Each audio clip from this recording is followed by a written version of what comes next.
Comrade Sitaram Yechury. ব্যক্তিগতভাবে আমার কাছে দুজন নেতা তো বটেই সবার জন্য,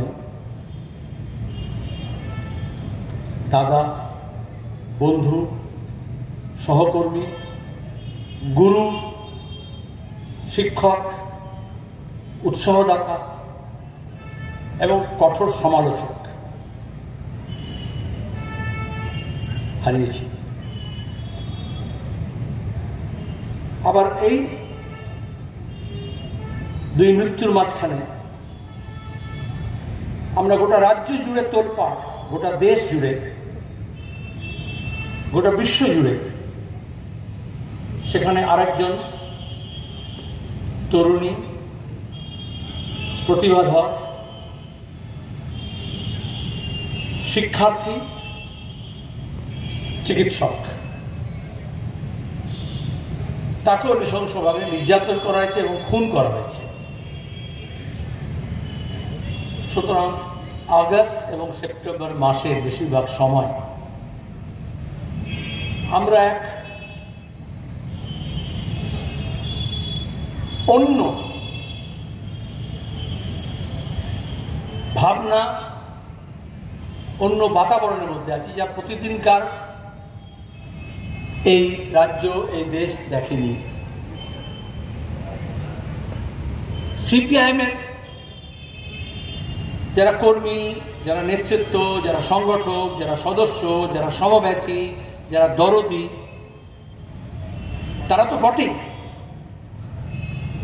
কিন্তু যারা মানুষকে ভালোবাসেন, দেশকে ভালোবাসেন, রাজ্যটাকে ভালোবাসেন, যারা মানুষের আন্দোলন, প্রতিবাদের কণ্ঠস্বর শুনতে চান, যারা জাত পাত, ধর্ম, বর্ণ, ভাষা নির্বিশেষে একত্রিত মানুষের সমাহার দেখতে চান, যারা প্রগতির পথে,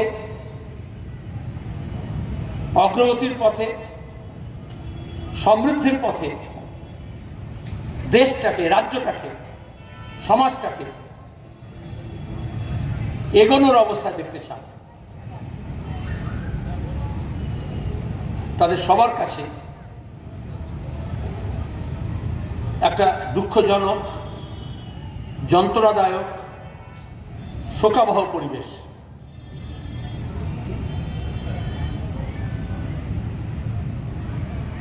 কমরেড বুদ্ধদেব ভট্টাচার্য, কমরেড সীতারাম ইয়েচুরি, তারা তাদের জীবন, তাদের শিক্ষা, তাদের ভিক্ষা, তাদের দীক্ষা, তাদের কর্মকাণ্ড, তাদের জীবন চর্চা, জীবন দর্শন সবটাই সাম্যের জন্য। নজরুলের ভাষায় সাম্যের গান গাই, আমার চক্ষে পুরুষ রমণী কোনো ভেদাভেদ নাই, বিশ্বে যা কিছু মহান চিরকল্যাণকর, অর্ধেক তার সৃজিয়াছে নারী, অর্ধেক তার নয়, এই বিশ্বাস করতেন। এবং সেই সমতা, সেই সাম্য শুধুমাত্র নারী পুরুষ না, এমন একটা সমাজ যেখানে জাত পাত, ধর্ম, বর্ণ, ভাষা, প্রদেশ, ক্ষেত্র, পেশা, অর্থনৈতিক অবস্থান, সামাজিক অবস্থান কোনো ভেদের বার্তা বহন করে না। সেই ঐক্য হতো যেখানে মানুষের পরিচয় মানুষ হবে। আমার মনে আছে বুদ্ধদা সবসময় একটা বক্তৃতায় বলতেন, যখন প্রথম টেলিভিশন চ্যানেলে বিজ্ঞাপন শুরু হলো, আমাদের যে প্রজন্ম, আমরা তখন খুবই প্রভাবিত। টেলিভিশন চ্যানেলে রঙিন সব বিজ্ঞাপন হচ্ছে, 30 সেকেন্ডের মধ্যে কত শর্ট ফিল্মে কত কি বলে দিচ্ছে। বাড়ির রং, পেইন্টস, তার বোধহয় বিজ্ঞাপন ছিল। এখন যেমন বিভিন্ন ডেভেলপার, প্রমোটারের বিভিন্ন হাউজিং কমপ্লেক্সে বাড়ির বিজ্ঞাপন হয়, তাতে বলতো আপনার বাড়ি আপনার পরিচয়। এই যে উদারীকরণ, লিবারালাইজেশন, এই যে ভোগবাদী সমাজ, কনজিউমারিজম, তার যে ধারার বীজ বুদ্ধদার মননের মধ্যে ধরা পড়েছিল, উনি বক্তৃতায় বলতেন, আচ্ছা আমার পরিচয় আমার ব্যবহারে, আমার কাজে, আমার শিক্ষায় দীক্ষায়, আমার সংস্কৃতিতে কেন হবে না? কেন আমার বাড়িতে আমার পরিচয় হবে? তার মানে এই যে বৈষম্য বাড়ছে, অসাম্য বাড়ছে, একদল হ্যাভ লটস আর একদল হ্যাভ নটস, এই যে তফাৎ, তার ভিত্তিতে তো শোষণ শাসন যন্ত্র পরিচালিত হচ্ছে। সেটাকে আরো বাড়ানোর জন্য মুষ্টিমেয় কিছু লোকের হাতে যাবে, আর বাকি মানুষজন তার একটা রুটি রুজি, খাদ্য, বস্ত্র, বাসস্থান, চলাফেরার রাস্তা, শিক্ষা প্রতিষ্ঠান, স্বাস্থ্য চিকিৎসার ব্যবস্থা, তারপরে অধিকার থাকবে না। আর তারপরে মিনিবাসের মতো পেছনে লেখা থাকবে, দেখে হবে তোমারও হবে। গোটা মধ্যবিত্ত সমাজকে যখন এরকম ভাবে ধাবিত করার চেষ্টা করা হলো উদারীকরণের সময়, তখন তিনি বারবার আমাদের ভাবনার মধ্যে নিয়ে আসার চেষ্টা করতেন, চিন্তা উদ্বেগ করাতেন যে আমরা কোন পথে হাঁটছি, কোথায় যাচ্ছি। কারণ সীতারাম ইয়েচুরি আমরা কালকে রাজ্যে করলাম স্মরণসভা তালকাটোরা স্টেডিয়ামে। গোটা দেশে বিজেপি ছাড়া বিজেপি বিরোধী সব দল এককাট্টা হয়েছিল তাকে শ্রদ্ধা জানাতে। সেখানে বারবার এটা ফুটে উঠেছে। কালকে কমরেড প্রকাশ কারাত, তার সহকর্মী নেতা, তিনি বলছিলেন কমরেড সীতারাম যে কোনো পেশায় যেতে পারতেন এবং যেখানে যেতেন সেখানে তিনি শীর্ষ পদে যেতেন। তাহলে তিনি যেটা অধিকাংশ আমরা করতে পারি না, তার প্যাশন এবং প্রফেশন, তার নেশা এবং পেশা দুটোর মিশ্রণ ঘটাতে পেরেছিলেন। যেটা ভাবতেন সেটা করতে চেয়েছিলেন এবং সারা জীবন অবিচল। দুজনকেই আমরা এই জন্য স্মরণ করছি। নিজের মতাদর্শ, নিজের বিশ্বাস, যেটাকে তরুণ বয়সে শিক্ষার্থী জীবনে গ্রহণ করেছেন, যে আদর্শ, যে সিদ্ধান্ত, তার প্রতি অবিচল থাকার চেষ্টা করেছেন। এই পরিবর্তনের জমানায় প্রতিদিন তো দেখছি, হিন্দিতে বলে ঢোলমোল।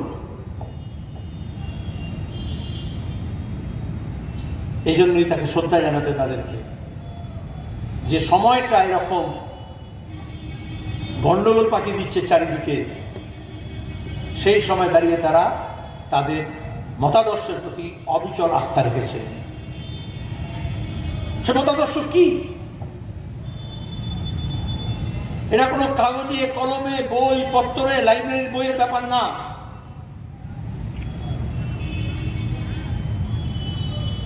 আমরা মানুষকে কিভাবে দেখব? তার ধর্মের পরিচয়, সুজন চক্রবর্তী এবং মোহাম্মদ সেলিম তার নামের মধ্য দিয়ে, তার ভাষা দিয়ে, তার মাতৃভাষা কি, বাঙালি অবাঙালি,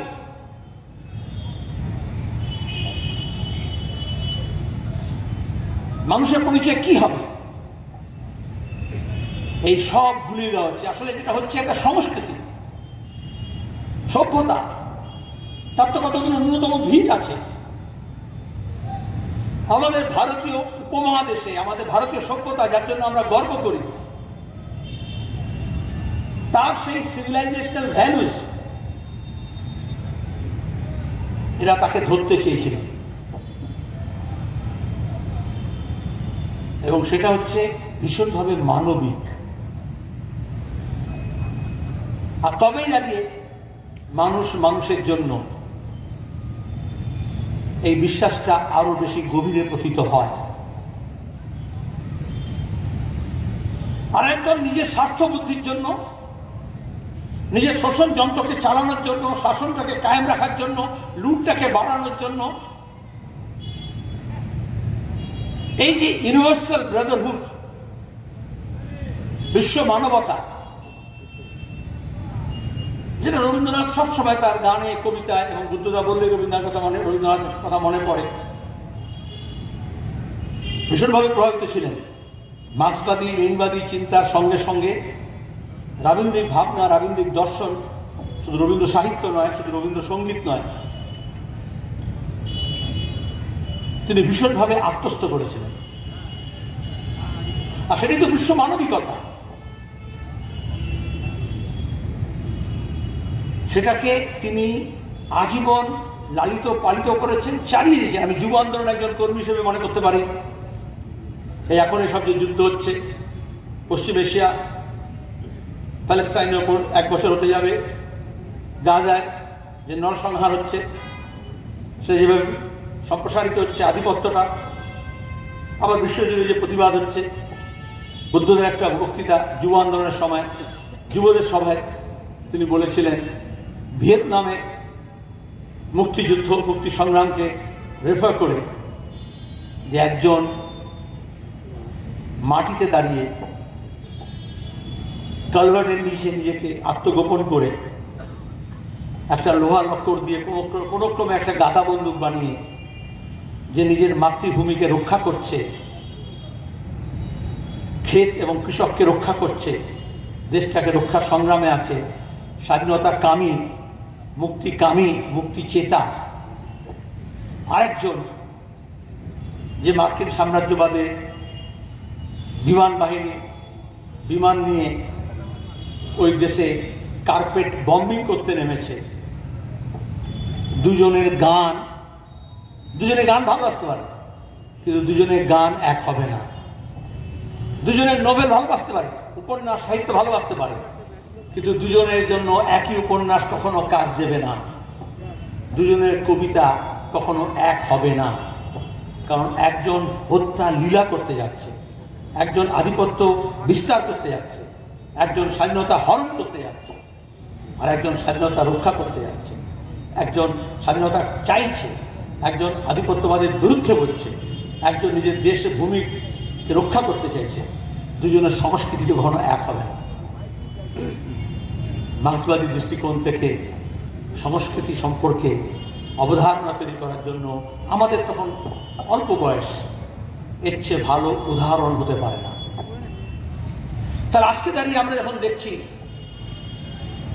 গত 1 দশকের বেশি সময় ধরে আমাদের রাজ্যে পরিবর্তনের নাম করে আমাদের শিল্প, সাহিত্য, সংস্কৃতি, আমাদের স্কুল, কলেজ, হাসপাতাল, আমাদের নদী বন্দর, আমাদের পুকুর, আমাদের দিঘি, আমাদের খাল, এই সব যে লুটের ব্যবস্থা হয়েছে, সেটা একটার সঙ্গে একটা ওতপ্রোতভাবে যুক্ত। আলাদা করে এপাং ওপাং ছপাং হয় না। তাহলে এটা সর্বগ্রাসী। বুদ্ধদেব ভট্টাচার্যকে এই জন্য স্মরণ রাখতে হবে, তিনি এই সর্বগ্রাসী মনোভাবের বিরুদ্ধে দাঁড়িয়ে একটা প্রজন্মকে শুধু নেতৃত্ব দেননি, বারবার সচেতন করেছেন, বলেছেন, সোচ্চারে বলেছেন। আপাত দৃষ্টিতে খুবই আকর্ষণীয় হলেও আমরা কোথায় যাচ্ছি, কোথায় যাব, যে কোনো রাজনীতিতে এই লক্ষ্যটা স্থির করতে হয়। সবাইকে তার জন্য সিপিআইএম হতে হবে না, এমনকি সবাইকে রাজনৈতিক হতে হবে, কিন্তু লক্ষ্য রাখতে হয়, লক্ষ্য স্থির করতে হয়। লক্ষ্যভেদ তো পরের কথা, যে আমরা কোথায় যাব, কোথায় যাচ্ছি, শুধু চলো বললেই হয় না। সিপিআইএম তার লক্ষ্য স্থির করেছে মার্ক্সবাদী লেনিনবাদী দৃষ্টিভঙ্গি থেকে। এবং সেটা শুধু পশ্চিমবঙ্গ নয়, দেশ বলে নয়, communist party of India, Marxist বলে নয়, গোটা বিশ্বে বিশ্ব পুঁজিবাদ, তার শোষণ, তার লুণ্ঠন, তার ইলেকট্রনিক যে কোনি ক্যাপিটালিজম, যেখানে দাঁড়িয়ে লুট চলছে অবাধে, আমাদের প্রাকৃতিক সম্পদ লুট হচ্ছে। প্রাকৃতিক সম্পদ লুট হওয়া মানে এমনি কাটমানি, তোলাবাজি, এই যে আপনারা শুনছেন, সেগুলো তো বর্তমানকে লুট করছে। কিন্তু আমাদের মাটির তলায় সঞ্চিত আমাদের খনিজ সম্পদ, অনাগত ভবিষ্যতের, আমাদের অনাগত প্রজন্মের জন্য যা কিছু আছে এই প্রকৃতিতে, আমাদের জল, আমাদের বাতাস, যার নির্দিষ্ট কোনো মালিকানা ছিল না, যা ইউনিভার্সাল, বিশ্বায়নের নাম করে সেগুলোর অধিকারকে সংকুচিত করা হচ্ছে। আজকে আপনাকে জল কিনে খেতে হচ্ছে, কালকে আপনাকে নিঃশ্বাস নেওয়ার জন্য, এবং করোনাকালে হয়েছিল অক্সিজেন সিলিন্ডার খোঁজা হচ্ছিল।